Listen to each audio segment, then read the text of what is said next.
Hello and welcome to the Worn and Wound podcast. My name is Zach Kazan. I'm the managing editor at Worn and Wound. Really happy to be joined today by Hamza Masood from Watch Charts. Hamza, welcome back to the Worn and Wound podcast. Long overdue, making your return to the pod. How have you been? Thanks for having me. I'm doing very well, thank you. How are you, Zach? It's been a while. Yeah, no, it has been a while. I'm doing great. I feel like I saw you in Geneva for Watches and Wonders earlier this year. Yes. I think. Yes. I feel like I always run into you at the big watch events, but I missed you at Geneva Watch Days this year. I was not at Geneva Watch Days this year. Yeah, but if you are coming to Dubai Watch Week, then you'll run into me there. I'm not coming to Dubai Watch Week, so now we're missing each other. Now we're like two ships passing in the night for these watch event meetups. But I'm sure the Dubai event will be a lot of fun. Hamza, you're like I said, you're with Watch. What's your title at Watch Charts, by the way? Are you my title is head of partnerships. Head of partnerships. So, okay. Yes, but I mean it could be. I mean we joke about this sometimes internally because we're a very small team of just 6. Like I could be chief financial officer, sure, chief customer officer, or whatever. Yeah, you wear many hats at a company yes, that exactly. size. Yeah. So we'll definitely talk a little bit about Watch Charts. I also want to talk a little bit about your own collecting. That's something we talked about when we had you on the podcast a while back, which I think you're one of the most interesting collectors I've spoken with. You have such a cool kind of outlook on the hobby. And then we also are going to talk about a new project that you let me know about a few months ago, focused on American watchmaking, that I think is really interesting, and that I think brands and collectors might be able to get involved in as it evolves. So we'll definitely touch on that as well. Before we do any of that, though, we always do a wrist check on the Worn and Wound podcast. What are you wearing today, Hamza? I am wearing my RGM 801 Corps of Engineers. So I bought this watch in 2021 when I naturalized as an American citizen. And I wanted at the time to get something that was quote unquote American to commemorate the milestone. I moved to the US, I think 18 years ago now, as an undergrad. Graduated and then stayed on to work, and now I've been here more than half my life. And so I wanted to get a quote unquote American watch, and I kept trying to see what was out there, what was available, how American was it, and then for kind of like my optimal intersection of that Venn diagram in terms of cost and deliverability and all of those sorts of things, this is the watch I landed on. I visited Roland Murphy at his workshop in Mount Joy, Pennsylvania. Driving through that part of Pennsylvania is really like driving through like the American version of the Swiss valleys where all of these watchmakers live. He was very gracious, hosted me, showed me all of the watches that he makes, gave me a tour of the workshop, and I decided on this. We did a customization, and he delivered it on time and on budget, and I've had it ever since. I'm happy to own it, and I wear it pretty regularly.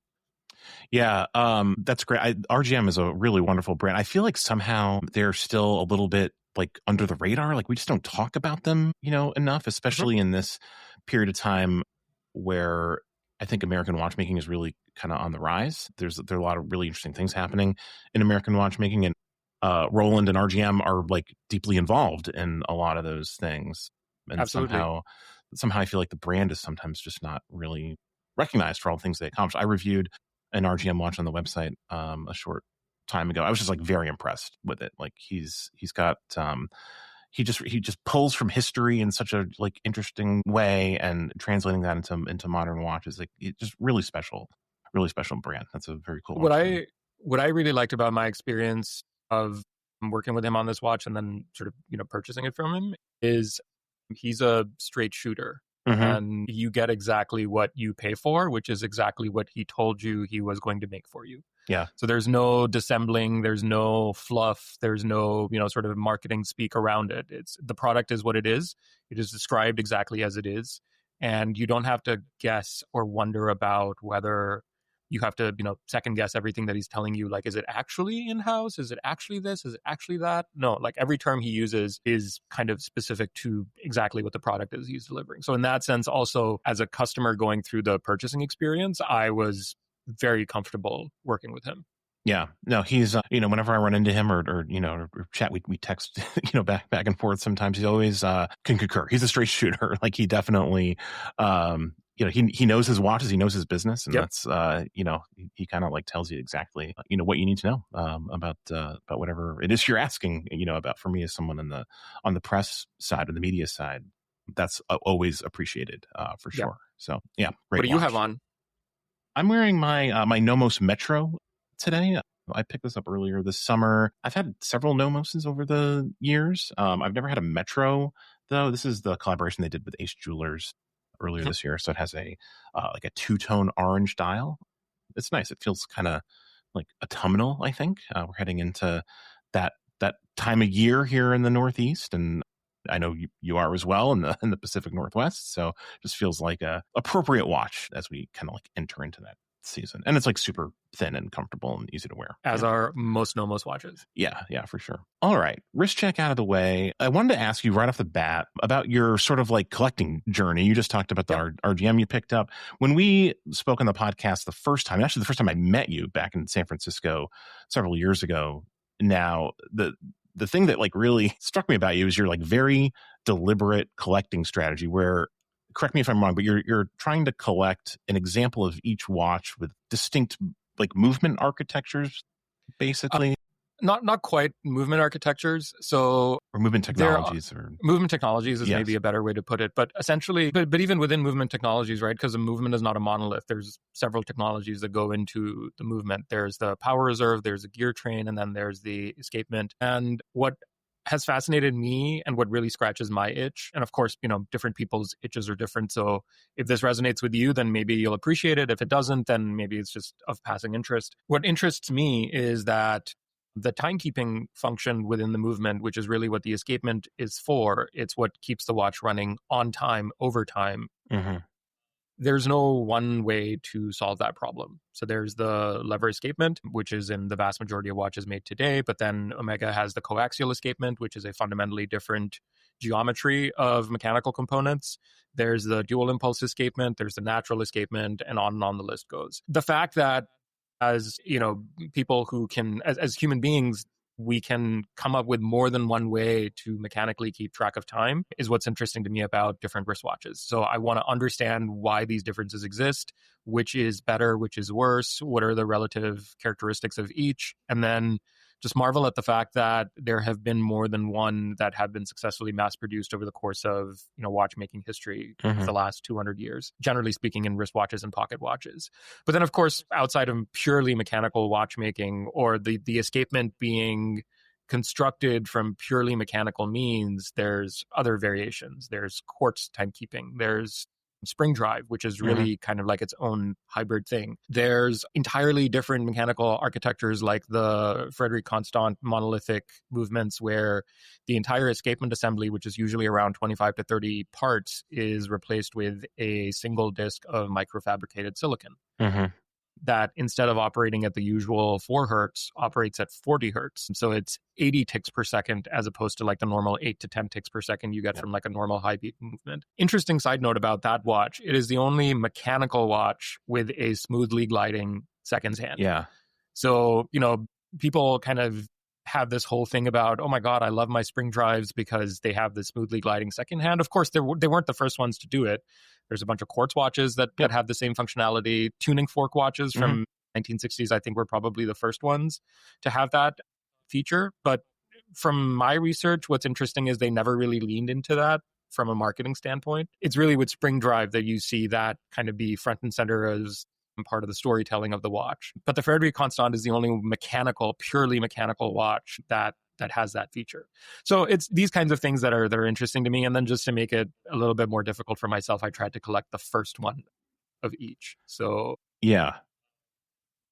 what has happened since then, and so I think we spoke maybe 3 years ago about that. Guess. Yeah, I think that was when we three and a half years ago. Podcast, my journey has been, I think, in the last 3.5 years has really kind of broken down into 3 parts. So there's that movement side of things, which I'm still interested in, and that for the long term, I think I will always be interested in. And it's just a question of like, saving up the funds and finding the right watches and then and hunting for the watches. And so that's kind of like my deep abiding sort of passion and what keeps me intellectually engaged. Then there's the watches that become like mementos or Mhm. are deeply emotionally significant. So like, the watch that my dad gave me that he used to wear when I graduated college, right? Like that's the single most meaningful watch to me that I own. There's nothing that's more valuable to me than that. Or my RGM, which is, again, it's kind of like it's marking a milestone. And because Sure. it's customized, it's unique to me. My Tipsim, which is the watch that I wear the most and, is really now at this point, like it's been through so much with me in life that it's interesting and like very special to me for that reason. So I'm never going to get rid of that watch for that reason. So that's really the second category. And then the third category is really just like, no control, no. Yeah, I think we're all It's familiar just, with that. yeah, it's just pure lizard brain nonsense. Yeah. So I think the wildest example of that is being invited to a store opening for my local authorized dealer. And they had a bunch of Rolex watches in stock that day because they were made available as part of the opening. Yeah, day one. That's when you... Exactly. And I bought a two-tone Rolex GMT Master, the yellow gold and steel version, which is on the Jubilee bracelet. Yeah, that's a good one. Because, I mean, they had a bunch of different watches available, but that was the one that really spoke to me and it was available. So I was like, okay, well, how many opportunities does one get to buy something like that just Not on many. the spot? And Yeah. so I bought it. And I wore it for a little while, and then my dad stole it from me, and then now he's had it for a very long time. I don't know when I'm going to get it back, but so there's that, or I bought a MRG Casio G-Shock, which I did because I thought, okay, well, if I buy this, then maybe I won't buy any other G-Shocks. So far, touch wood, I haven't. But okay, congratulations. That's a feat unto itself. I think is avoiding the pull. Exactly. Yeah. So yeah, I think it really breaks down across those three categories. So the first category and the second category is where I think the watches that I buy, I'm hopefully never going to sell. The third category is where I think I do find myself kind of cycling through a bunch of stuff. Yeah. I think a lot of collectors kind of like compartmentalize and in a similar way and might have like a large collection that like in their brain sort of like breaks down into like sub collections. And I think that that's sort of like a natural way to kind of, lend some order to something that, might not otherwise have any. With regards to the movement project, specifically, what's for you to collect there? Like what boxes haven't you checked? This is an opportunity to put out the call because, maybe people are listening to the podcast can help out. Yeah. So I'm still after an electric movement watch, but it has to be from 1957, which is when they were introduced. So that's the Hamilton 500. There's the first electronic watch, which is from 58. That's a Lip R27. Okay. What makes that different from the first watch is that it was the first watch with a diode. So if you think about analog timekeeping versus digital timekeeping, that's really the first time in a watch that a digital function was being performed by a component, which is what a diode does. Then I have a tuning fork watch, but it's not from 1960. So I want to try and get one from 1960. And then I have, this is where my friends tell me I go too far, but I have the first quartz watch from 1969, the Seiko 35SQ, and the first spring drive from 1999, the Crador, not the steel one that kind of I think is more well known. I have the platinum Crador version. Yeah. Both of those are in precious metal, but then my dual impulse escapement watch from Grand Seiko, which they released in 2020, is the steel version, which is the second one they did, not the gold version, which was the first one they released. Gotcha. So I would like to get the gold at some point, but that's where my friends just kind of like my collecting friends just kind of look at me and they say, you're crazy. Yeah. You don't need to. It's interesting like how many like Seiko, Grand Seiko, Credor watches kind of like make up. Like that's a fairly decent sized proportion of, this entire like project, I would imagine. Absolutely. Yeah. Which I think says a lot about those brands. About the brand. Oh yeah, absolutely. I think there is no other brand. Like just, I will put this claim out there and I'm happy to be proven wrong. But so far in all the years I've been making it, I haven't been. I don't think there's any other brand that has contributed as much to the fundamental science and art of timekeeping as the Seiko Corporation. Yeah. So to bring quartz and spring drive and now the dual impulse escapement, and then to continue to, sort of be at the forefront of accuracy trials from the 60s and just sort of have all of that rich history and continuing to innovate, I think is what, with the UFA last year, for example, right now they've taken spring drive down to, what is it, plus minus 5 seconds a year? Something 20, like that. plus minus 20 seconds a year, I think. It's almost inconceivably accurate. It's crazy. Yeah. So, it's those sorts of things that for me, like Seiko will always be the brand that most speaks to me and that I have the deepest and most abiding respect for. Yeah. I think that's a sentiment that a lot of folks in our community hold. It's something I think about a lot as we, look, obviously we write about Seiko, frequently. And, it's just like, there's just like, I'm just always impressed by the never ending variety and like all the different ways people can kind of like get into Seiko at different levels for different reasons. Yeah, I agree. It's probably like the most important like enthusiast / collector brand and a mass market brand. That's like, and a mass market brand. I bought the Worn and Wound limited edition that you did with Seiko. I think it was a couple of years ago. Yeah. Yeah. It was maybe like 3 or 4 years ago now. Yeah. Yeah. Another great watch. Yeah. Love it. Yeah, no, that was a good one. That's part of my little sort of like pocket collection of like Worn and Wound, collabs. That's how I organize my collection a little bit. Well, thank you for the update on that particular collecting project. It's something that since I met you, I've been kind of like interested in tracking, and I'm glad you're still pursuing it. Even as you kind of like draw closer to completion, it must be kind of like nice to know too that like there is, I guess there's always potentially like new timekeeping technologies that you'll want to collect, but there is a finite number of watches that kind of like meet that criteria. Yes. So it's cool to have like a collecting goal that you can, conceivably finish at some point. It has an end game to it. Yeah. And ideally, I think I would like to get to a point where between the first and the second categories, I have all of my bases covered such that I don't need to dip my toes into the third category of like stupid spending. Oh, well, listen, there's always going to be an opportunity for the stupid spending. That's unavoidable. Let's talk about watch charts. So that's your day job, is watch charts. I think probably most of our listeners will be at least a little bit familiar with watch charts. We'll link in the show notes to our previous podcast with you and a handful of stories we've written about watch charts over the years. But for those who might not be familiar with what watch charts does, what's the high level overview of how it all works?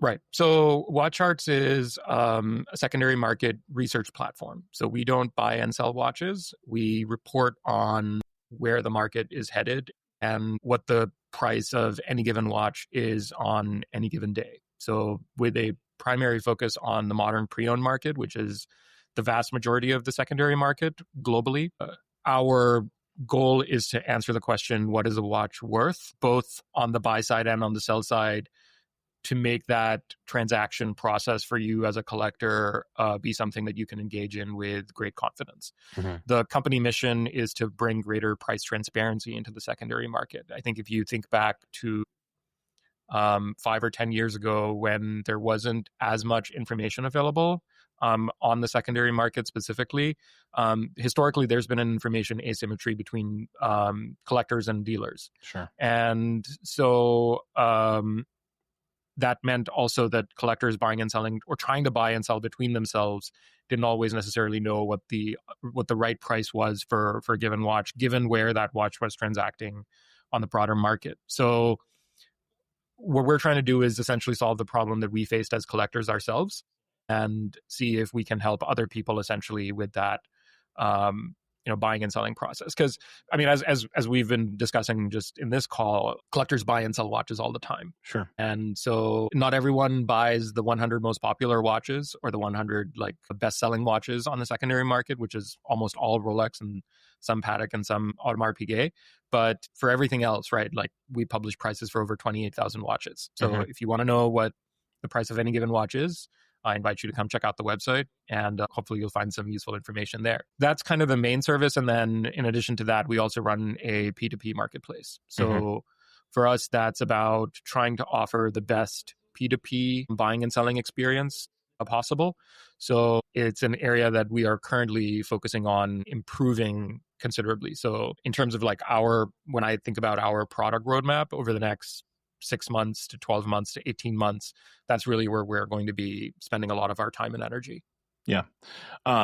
It's a really interesting website just to browse, because you can kind of like absorb a lot of information about like the state of the market just by sort of like looking at, like the retail price versus the market price of any given watch. And like you said, Yep. you can you look up virtually any watch you can think of, and find a lot of kind of like detailed information. And one of the things that's a natural byproduct of like this like watch by watch sort of way that you aggregate information is you have just like this massive amount of data Mhm. that I think tells you a lot, tells us a lot about sort of the state of the watch market. And so that's another thing that you guys do is you kind of like report on, like exactly that, like the state of the watch market and Yes. trends. So, what are the trends that you're seeing, currently? Yeah. Like, what's the story of like 2025 in terms of Right. the watch market?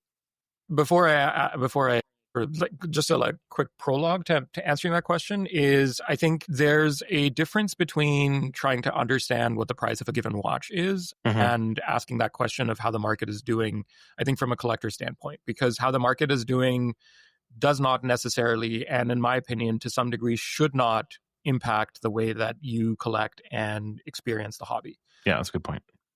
I mean, if I think about like my personal collection, I've lost money on every single watch I've bought ever. Same, honestly. Yeah, Right? dramatically so probably. Yeah, exactly. So now that's not to say that there are not watches out there where if you buy one at retail, you won't immediately make money on it if you decided to flip it. And there's a lot of watches like that. And there's watches that appreciate in value over time. There's watches that depreciate in value over time, and it's kind of all over the place in the aggregate. So I just wanted to kind of put that out there to say, like, when we start talking about the market, I think we're talking about something that to some degree is disconnected from the day-to-day collector experience and should be thought of and sort of treated as such. It shouldn't be thought of as like a comment on your personal buying choices or anything like that. Yeah, I think of it almost like sports. Like I kind of like I observe it, Sure, and it doesn't really, like I kind of like I take some, I don't know if like enjoyment is the right word, but like it's sort of, it's interesting. It's like it's a point of fascination to me to kind of just understand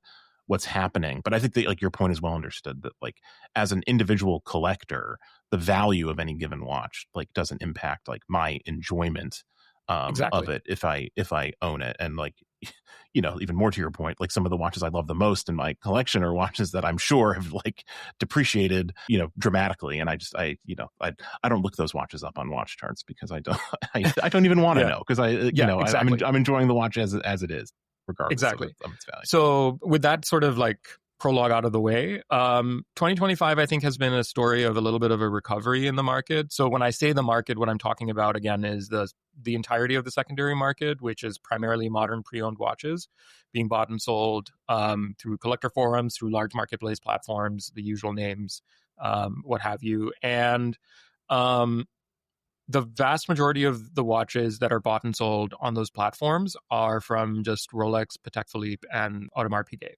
Those brands alone, I think, make up something like 2/3 to 3/4 of the entire market. That's crazy. And then everybody else kind of makes up the rest. So Omega, Cartier, Tudor, Breitling, Vacheron, Lange, take your pick of a brand name. Like those all kind of fit into that smaller bucket. So Rolex, I think this year so far, the way we report on the market is we have market indexes where we take the 30 most heavily transacted watches by transaction value, put them into an index where each watch is weighted according to its transaction value, and then report on where the index is. So somebody says, okay, well, how is Rolex doing on the secondary market? The index is designed to answer that exact question. I think our Rolex index is flat to maybe slightly up this year so far. The Patek Index is up the most, I think, of any brand above about $3,000. And then AP, I think, is still sort of been on a declining trajectory. So previously, let's say starting in 2022, when the market kind of reached its peak, since then, all three brands in kind of lockstep had been declining month after month. And we report on the market both on a monthly basis. So there's a YouTube channel where we publish a bunch of market analysis. We have a monthly market update that we write and publish on our blog. And then for the last 3 years, we've been publishing quarterly reports with Morgan Stanley that kind of provide a high level overview of where the market is. So across all of those sort of outlets, the information that we've been putting out there is that month after month, the market was declining. But then in 2025, Rolex and Patek have more sort of stabilized to starting to appreciate. Patek in particular over the last couple of months has been very interesting to see because its prices have kind of been on a much more upward trajectory suddenly again. To where, I mean, I look at the shape of the graph and I'm like, okay, well, are we going to go back into like some sort of sinusoidal, chart shape 18 months from now? Or is this just some kind of, genuine sort of resurgence for the brand? Or what exactly is driving it is a question that I think we can get into a little bit more if you're interested. But yeah, just I'm at a high curious level, what you think is causing that, and if you think other brands will follow. I think the dynamics there are pretty unique to the Aquanaut and Nautilus collections specifically. Not even for complications or grand complications or Calatravas. It's really just those two sports watch collections. And I think if you look at the state of the Patek catalog, then this is, I mean, by the way, for me personally, this is of purely academic interest. Sure. This has nothing to do with like how I think about it as a collector. So sometimes I'm like, do I really want to talk about this? Yes, because again, it's academically interesting, and because it's the business that we're in. But for me as a collector, if I put that hat on, which you had me wear for the first 20 minutes or whatever, you to take off and remove and try on different hats, question by question. Yeah. I understand. I think for those references or for those collections specifically, there's a lot of steel references that used to be in production that have been discontinued over the last couple of years, which means there's no new supply coming on the market. And so what's out there is what's available. And if you want one of these watches and the demand for these watches hasn't really gone down, it becomes a pure supply and demand question. And then as the supply starts drawing down, prices start rising. As prices rise, more people are incentivized to sell. As they sell, at a higher price, those watches are then turned around and flipped at a higher price. And so you start seeing some of this dynamic come back into play that led us into 2022. It's nowhere near that sort of meteoric rise in prices that we saw in late 2021, early 2022. If you remember, that's when the Nautilus dial, the Tiffany dial Nautilus was launched, and the first one sold at auction for whatever ridiculous sum it was, $6 million or something. Something like that, yeah. So we're not quite in that era of hype, but definitely those prices are rising. But like I said, the grand complications, the complications of Calatravas, they are not seeing the same trend. So Patek really is, I think that's kind of what's explaining to some degree that rise. And then of course, with the uncertainty caused by tariffs and the increases in retail prices, Patek just pushed through another 15% flat across the board with very, very few exceptions in their catalog price increase. And it's funny, it's the exact amount is 15.09% for some reason. And yeah, I mean, that's obviously going to have an impact on people who suddenly feel that they're priced out of the primary market, will then switch to buying these watches on the secondary market. Again, the more demand that switches to the secondary market, the supply is fixed. And so prices could continue to rise. But I think time will tell how those dynamics kind of play out. So you're not seeing the impact of tariffs quite yet on the larger pre-owned market? Because it seems to me that, like, if the brands raise prices, as you said, people get priced out, they go pre-owned, and then you start kind of like that graph starts to go up. But it sounds like maybe that's not happening quite yet, but it could. So I would say two things. One, it could be happening, but it's just not happening in a way that we can detect. So, for example, just before Watches and Wonders, we will see a temporary bump in our Rolex index. And the reason that happens is because suddenly people start getting this idea that the Pepsi GMT is going to get discontinued. The prices for those watches shoot up. And then as soon as Watches and Wonders happens and we find out that they're not getting discontinued, the prices come back down. Right. So, but that's an example of where we can see a very clear change in the trend in the data, and then we can kind of work backwards to try and understand why it happened. I think with tariffs, one, the impact is of course not global, but we're reporting on the market from a global standpoint. Whatever impact there is going to be is maybe going to be specific to the US market to begin with. And it's not as straightforward as saying, okay, well, now all of these watches just have an additional 15% tacked on, or an additional 39% or whatever, the tariff number may be. So it's just not as straightforward as being able to like see a clear trend thus far. Are tariffs having an impact on the market? They absolutely are. I think it's just not a clear enough or a straightforward enough answer to say this is exactly the effect that they have had on prices so far. Maybe that will change with time. Yeah. Have there been any? Have you been genuinely surprised by anything in the data beyond the the isolation of Patek values going up? Are there any other little sort of like pockets of interest, like things that you're looking at that are interesting to you or surprising? Yeah. So I don't have.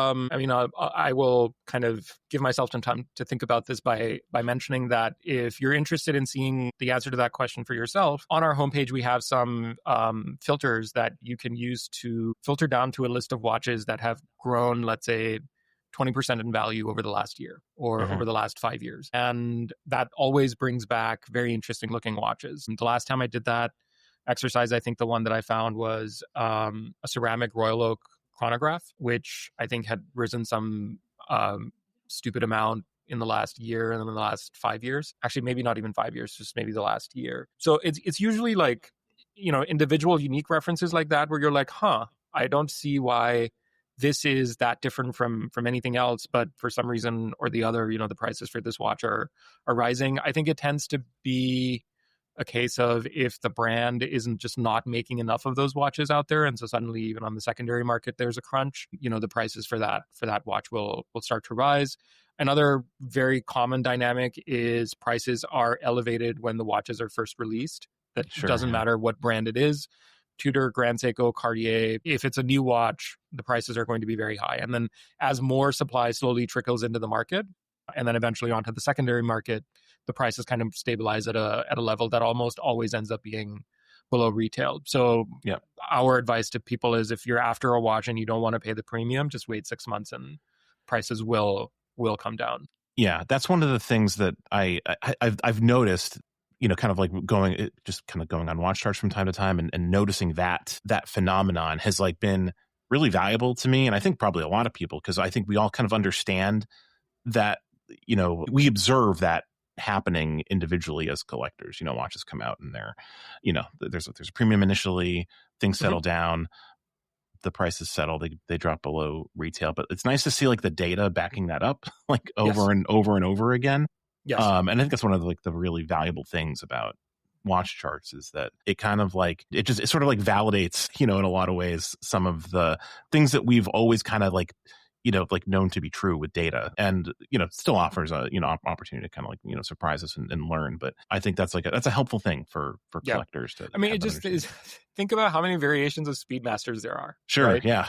And it's like, okay, well, if I have this one, what's the price for this one? But if I have this other one, like how much different is the price? And I mean, the Speedmaster is a great watch to buy pre-owned because its value is fairly stable. There's plenty of inventory, so you can, really sit and wait for one that is in the condition that works for you. There's all of these little variations in the designs, and so you can really kind of wait to find the one that you want.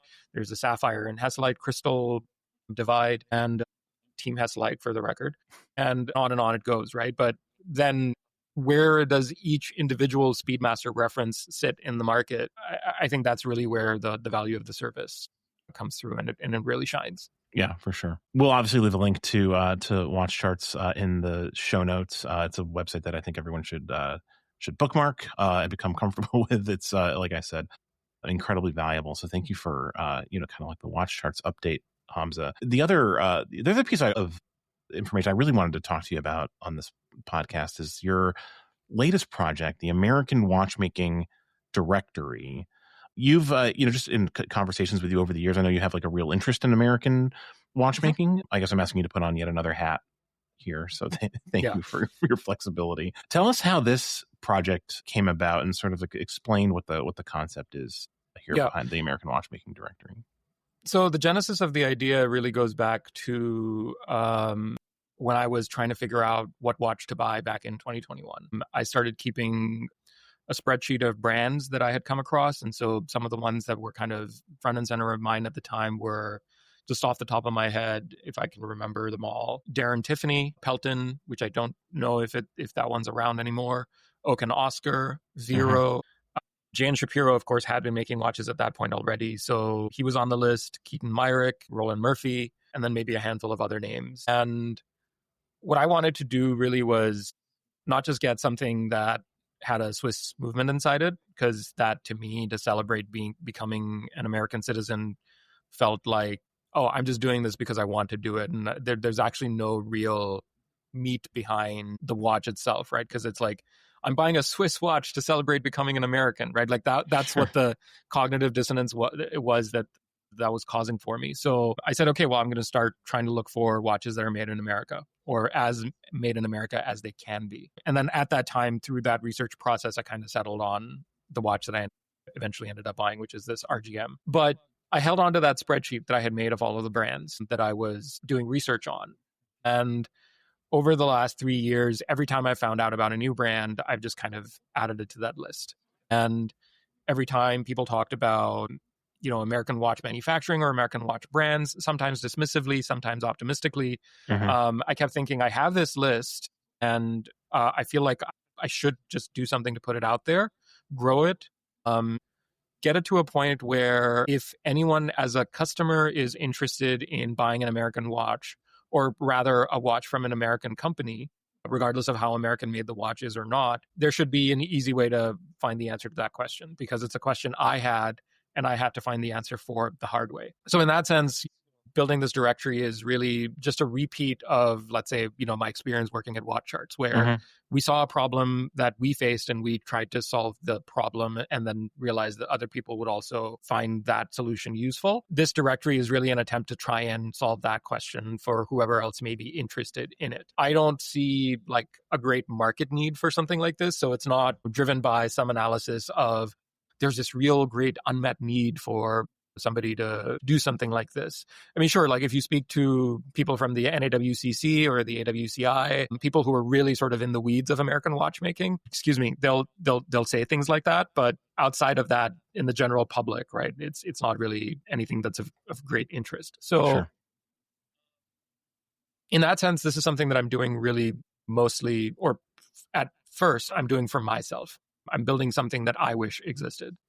So now the way the directory is set up is really so that as a customer, you can come and just see all of the brands that are out there that are based in America or in North America generally. So there's a bunch of Canadian brands that I've also started keeping track of. And then my hope is that I can continue growing this to the point where I can start adding suppliers and specialists who are US based and who have services to offer to the watchmaking industry that's based here. And that use case is really based on conversations with friends of mine who are brand owners or watchmakers themselves, where a good example of that would be, not necessarily a good example, but a case study is Tipsim, where Matt Zinsky, who's the owner, collaborated with Zach Smith, who's on his a dual time watch. So Matt historically had just, worked with Solita to source his movements, and he would buy them in batches, and then anytime he wants to do a modification or a customization to it,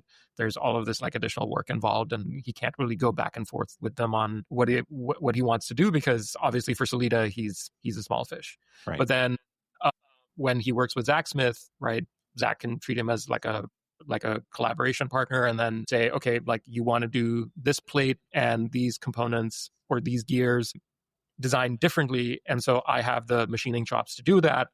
I'll build the parts that you need, and then you can put them in the watches, and you can be the watchmaker.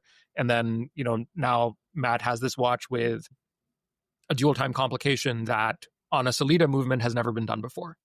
So in that sense, it is genuinely innovative. And the only reason they were able to do it is because they learned about each other and realized that they could work together. Similarly, like as I've built this list, I've found there's so much craftsmanship, so many really skilled artisans who maybe necessarily don't have like the complete product, but are really good at the one thing that they do that makes their product unique. And hopefully through a tool like this, they discover that there's other people out there doing other things in watchmaking that they do better. And maybe it would make sense for them to work together. So both on the customer side and then also on the purely industry side, my hope is that putting all of the information on people who work in this industry in America in one place fosters that kind of collaboration. So The state of the directory right now, and the website is live if anybody wants to check it out, is there's a list of brands and companies for which there's contact information and just some very basic rudimentary information included for now. My list as of last night is up to 146 entries, which kind of blows my mind, because you wouldn't think, yeah, that it is a lot, right? I mean, if I mention somebody like Vero or Vortic or Oak and Oscar, these are names that are reasonably well known in the broader collecting community at this point because they've been around for a while. RGM, Jan Shapiro, right? But did you know, for example, that Messina Lab is US based? Yeah, I mean, I think I did know that, but I wouldn't have clocked it as exactly, an American. Right? But yeah, that's a really good example of a kind of an unexpected name that you see when you're But if you think about the watchmaking process, right? There's design, manufacture, assembly, and then selling, right? And so there's different companies that perform different functions in each of those buckets that happen to be in the US. So Zach Smith, for example, is doing manufacturing. Matt at Tipsim is doing assembly, but he's not doing the actual manufacturing but he's doing the design work, right? There's a lot of people who do the design work in the US. Fleming is another example of a recent entry into the independent space, where the CEO and the co-founders, they live in New York. That's where they're based. Of course, the watches are all made in Switzerland, but they happen to be US based, right? Yep. So for that reason, they're included in here. And then people like Dan Spitz, Keaton Myrick, Josh Shapiro, Roland Murphy, David Walter. These are all sort of in terms of their watchmaking chops, probably what you would consider top tier people, without going too much into the definition of what top tier is. So there's that class. Then there's people again, the example that I keep coming back to is Tipsim, because it's one that I'm deeply familiar with on a personal level, right? They're doing a lot of assembly and design work, but they're not doing any manufacturing here, or very little manufacturing. And then there's brands that literally just they're here as a quote unquote brand, but everything that they do in terms of their watchmaking happens overseas. So I think going forward, teasing out those nuances and really helping customers understand when they come to this website and look at a list of different brands, how to think about which companies are making watches in America versus which ones are not, is really what I'm hoping to get this directory to. Another example that just came to mind is Shinola, right? Where they do a lot of their assembly work in Detroit. But that's not necessarily something that everyone may know unless they've really kind of dug into it and, for whatever reason, become interested in Shinola. So yeah, right now it's fairly elementary, but even just the fact that there are these 146 companies listed in one place, I think is better than where things were yesterday. Because if you wanted to know the answer to the question, where are the companies in America from which I could choose to buy a watch, the answer wasn't really there. So if I picture back to where I was in 2021, I would have wanted to use something like this and say, okay, let me just quickly go through this list. This guy, this guy, this guy, this guy, this guy. Okay, I'm just not interested because I don't like the aesthetic or for whatever other reason. These guys are Canadian, so I just don't want to consider the Canadians. I mean, no, unfair, but no offense to Canadians. Well, if I was naturalizing as a Canadian citizen, I would want to know, for you personally, it's understandable. Exactly. I mean, I would love to get a Halios at some point. That's part of my stupid collecting phase. Yeah. I'm going to Vancouver actually this weekend, so I'm hoping I'll maybe get a chance to stop by one of the watch stores there. But yeah, I mean, I love watches from Halios. I love the work that Bradley Taylor is doing now and that he's done in the past. His watches are great. There's lots of other great brands up north. And so, yeah, I would go through and basically just filter down to the list of brands that I really was interested in. And then I would basically save myself a bunch of time in my research process. So yeah, in terms of does this solve a need?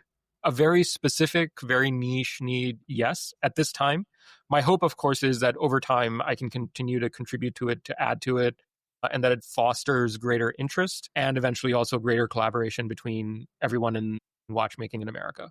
Yeah, I mean, I think it's just, I would encourage anyone listening who has any interest in American watchmaking or defining American watchmaking to just kind of go to the website and just scroll through all the brands, take the filters off and just scroll and just find a brand that you're not familiar with and click into it and just kind of it's a good opportunity to learn and also to understand, I think, something that I've been thinking about a lot this year is that there's all different kinds of ways to like sort of like make a watch in America. You know, I think Mhm. the Tipsum Hour Precision example is a really good one. And people talk a lot about, the American watch industry and how the infrastructure isn't here to, mass produce as the same way it is in Switzerland or in Japan. And I think that's probably correct, but there's Mhm. opportunities to do other things, like Absolutely. you've got Brew on this list, Yes. which is an American brand founded by an American. The design all happens in America. Everything else is done elsewhere. Maybe he might assemble some of the watches in America, but like everything's sourced from elsewhere, along with RGM and Shapiro and Keaton Myrick, who are like making watches like, by hand to a large extent, Yeah. here by themselves, in the United States. And there's two extremes, and there's a lot of opportunity kind of like, in between to make watches in different ways collaboratively, between these brands and other suppliers that I think is really like, it's really promising, I think, for American watchmaking. We just have to kind of like think about it in a different way. It's never going to be, American watchmaking is not going to be like Swiss watchmaking in that it's like And I the don't know heart that it and needs to soul. be. No, absolutely not. I don't think so. I don't think so at all. There's opportunities to do things on a more kind of like boutique, individualized level, and a more collaborative level in the way that Tipsum and Our Precision are working together, and the way Our Precision, frankly, is working with other brands. Cornell's another example. I think that outfits like that, like small manufacturing, outfits are really going to play a large role in how this all shakes out, because there's so much opportunity to do like little things like that, Yep. like that dual time module. For me, the answer to the question, why does American watchmaking matter, is really because we choose to have it matter to us. Yeah. And I think that's really what it boils down to for me at the end of the day. I'm doing this. I mean, this is not really sort of like work related or my day job related stuff. That's I'm doing this kind of on my own, and I have a friend who's been incredibly helpful and sort of helping me along with the technical side of things, getting the the website built out and helping me sort of like conceive some of the design around it. So shout out to Vivek. But the reason for doing it is deeply personal. And I think that I'm not trying to say buy an American watch, don't buy a Swiss watch. That's not what the point of this is. The point of this is also not to say American watches are better than Swiss watches, or you should be all gung ho and sort of nationalistic about wanting to support American businesses necessarily. I mean, that may be the reason why you choose to buy from an American company, but I think, I mean, for me, it's really sort of like a unique circumstance where the RGM I bought for a milestone where that American connection really resonated, but the Tipsum that I bought was just because I live in Seattle. That's where Matt lives.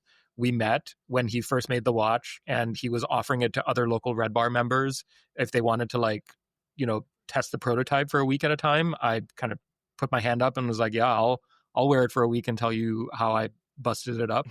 And for that week that I had the watch, I fell in love with it. Yeah. And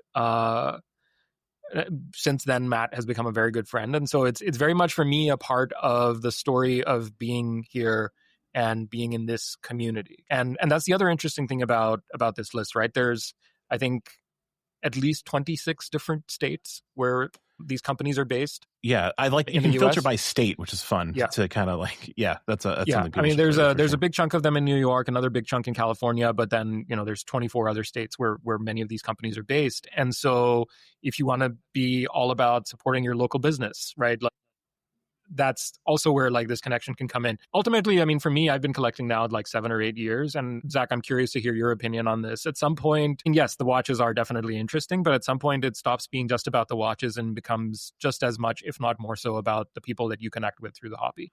Oh yeah, no, this is something I talk about a lot, is the watches that I find myself gravitating towards more and more are watches where I have established some kind of relationship with the brand, or there's some personal connection. It just makes it that much more meaningful. Like the watch has to be good. Like I have to like the watch, Yeah, obviously. absolutely. But that's just that's one of the the benefits of kind of like being, in this industry professionally, and, also as collectors have this opportunity as well. If they go to events and things like that, they get to know the people behind the brands and who make the watches. And when you can establish that sort of connection with the person or people who are making the watch, it just makes the ownership experience a lot more meaningful. Absolutely. I think so. Yeah.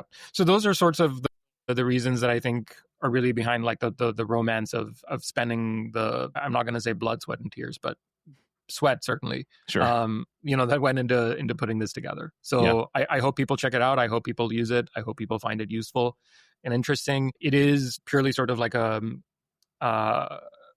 labor of love at this point. So how this grows, I think, is going to depend in a large degree on how people want to use it and what they wish to see out of it. So I'm open to any and all feedback on what else people would like to see on this. So yeah, check it out and reach out. Yeah, so this is I think it's important to point out, this is just the beginning stages, for this project. It's it's a work in progress. So brands and collectors, I assume, are invited to get in touch with you to have them, absolutely, added to the database or to ask questions and to use it. And of course, we'll leave a link in the show notes to the American Watchmaking directory. Really interesting project. I look forward to seeing, how this develops. And I'm sure you'll double the number of brands that are, incorporated into this database pretty quickly. I would think, once people start seeing it and, giving you leads on suppliers and other folks that should be involved. Yep. Yeah. That is the hope. Yeah. Hamza, I can't thank you enough for taking some time out of your day to chat with me. Absolutely. On the podcast. Always a pleasure, Zach. Yeah, this has been a lot of fun. So thank you for coming on. And like I said, we'll leave links in the show notes to everything we talked about today. And thank you to all the listeners for tuning in to another episode of the Warner One podcast. We, of course, appreciate it as always. And we'll be back next week with another all new episode. Until then, take care.